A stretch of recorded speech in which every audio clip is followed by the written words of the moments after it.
আপনি কি জানেন বিশ্বব্যাপী ব্যবহৃত ভোজ্য তেলের প্রায় ৩৫% পাম অয়েল?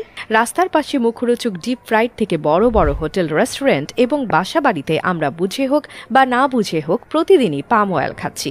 এটি বিশ্বের সবথেকে বেশি উৎপাদিত ও সবথেকে সস্তা তেল।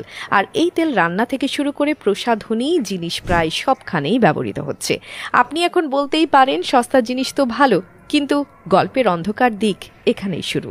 এই পাম অয়েল তৈরির পেছনে যে কত বড় অপ্রিয় সত্য লুকিয়ে আছে তা হয়তো অনেকেই জানেন না।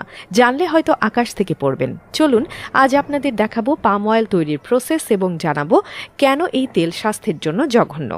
প্রথমে এখানে পাম গাছ থেকে পাম ফলগুলো কেটে নেওয়া হচ্ছে। এই পাম গাছ দেখতে আমাদের দেশে নারিকেল গাছের মতো অনেকটা। এই গাছ থেকে পাম ফল পাওয়ার জন্য ৩ থেকে ৪ বছর অপেক্ষা করতে হয়। পাম ফল মাঝামাঝি কাটলে সাদা একটি অংশ দেখতে পাওয়া যায়, যা খেতে অনেকটা নারিকেলের মতোই। এটি পাম নাট নামেও পরিচিত। একটি পাম গাছ সাইজে ছোট থাকা অবস্থাতেও ফল দেয়া শুরু করে এবং ২০ থেকে ২৫ বছর পর্যন্ত এই গাছ ফল দিতে পারে। গাছ বড় হয়ে গেলে বিশেষভাবে বানানো লম্বা কাঠি দিয়ে ফল পাড়া হয় আর ছোট থাকতে শাবল দিয়ে কাটা হয়। এই বিশাল কর্মযজ্ঞে গাছ পরিচর্যা থেকে ফল কাটা ও ফল সংগ্রহের জন্য আলাদা আলাদা শ্রমিক থাকে।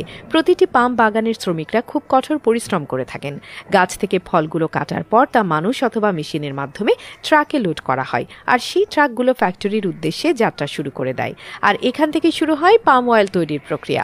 ট্রাক থেকে ফলগুলোকে নামিয়ে যান্ত্রিক শক্তির মাধ্যমে গুছিয়ে নিয়ে কনভেয়ার বেল্টের মাধ্যমে ফ্যাক্টরিতে নেওয়া হয়। ফ্যাক্টরিতে ঢোকানোর পরে শুরু হয় তেল তৈরির মেইন কাজ। ফলগুলোকে স্টেরিলাইজ মেশিনে দেওয়া হয়। হাই প্রেশার ও সঠিক তাপের মাধ্যমে এগুলোকে স্টেরিলাইজ করে নেওয়া হয়। স্টেরিলাইজিং চেম্বারে তাপমাত্রা থাকে ১৪০ থেকে ১৫০ ডিগ্রি সেলসিয়াস। এই প্রক্রিয়ার জন্য পাম ফলে থাকা সকল ব্যাকটেরিয়া সব ধ্বংস হয়ে যায়। এরপর এই পামগুলোকে পরবর্তী ধাপে নেওয়া হয়। এখানে এগুলোকে সেদ্ধ করে এর ভেতরে থাকা মাইক্রো অর্গানিজম ও ব্যাকটেরিয়াকে আলাদা করা হয়। সেদ্ধ হওয়ার পর এগুলোকে এক্সট্রাকশন প্ল্যান্টে নেওয়া হয়। পরবর্তীতে সেদ্ধ পামগুলো অন্য একটি সেকশনে চলে আসে। সেখানে এগুলোকে একটি মেশিনে ঢোকানো হয়, যার মধ্যে ফলগুলো গোল গোল ঘুরতে থাকে এবং এর মধ্যে থাকা খারাপ অংশ আলাদা হয়ে যায়। এই প্রক্রিয়া চলাকালীন ফলগুলো অন্য একটি স্থানে চলে যায়, যেখান থেকে এগুলোকে ড্রাই স্টোরেজ মেশিনে ঢোকানো হয়। এখানে হিটের মাধ্যমে ফলগুলোকে পরবর্তী ধাপের জন্য প্রস্তুত করা হয়। এরপর ফলগুলোকে নিয়ে যাওয়া হয় প্রেস মেশিনে।